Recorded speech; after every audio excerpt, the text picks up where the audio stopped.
dáwọ́ sàmọ́ ni àwọn ọ̀dọ́ ẹgbẹ́ tó bá wá ọ̀dọ́ ẹ̀yọ́ ọgọ́rùn-ún kápẹ́tọ̀ ó ṣe ọ̀rọ̀ ẹnu orí ìkàdé lóye àlàyé wọ́n sọ̀rọ̀ kẹ́yìn tí ẹ mọ̀ wọ́n ní wò mí wò ṣe rí wọn rí ẹ mọ̀ wọ́n kí ló ṣe bẹ́ẹ̀ nígbà ayé tiẹ̀. èmi àti ilé ìjọba ní wọ́n fún àwọn àlàyé àtúntò àtúrà wọn èmi àti wọn jọ ṣe ìyáṣà rẹ́kọ̀ọ̀dù mo ti wà pẹ̀lú àlàyé tó ní ojú wọn láti àdákàṣe ẹ̀fẹ́ wà ní láti nàìjíríà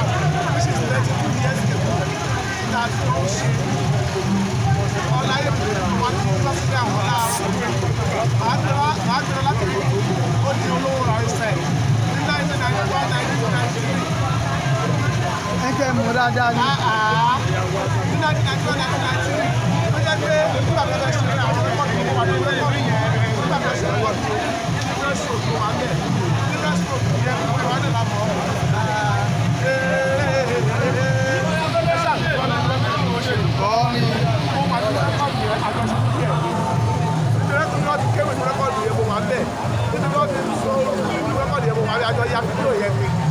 ọdún yẹn nígbà tó bá fẹ́ jẹ masakiriti èmi pẹ̀lú wọn ní ẹni àkọ́kọ́ ní àkọ́kọ́ jọ ṣe ìyáṣà masakiriti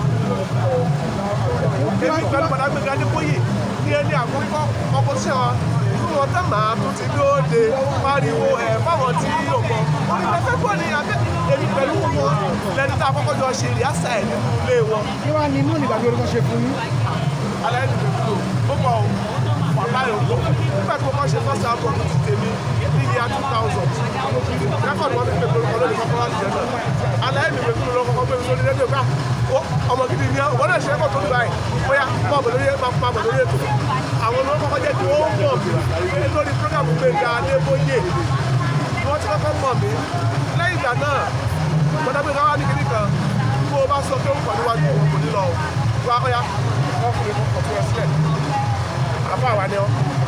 lára èmi ẹ Gbàdágbéga Síkírù Àlímì lẹ́ni àkọ́kọ́ tó yẹ kó wá gbọ́ pé wílẹ̀ mi wọ̀ Gbàdágbéga wọ̀ ìjẹ́ kan lọ́la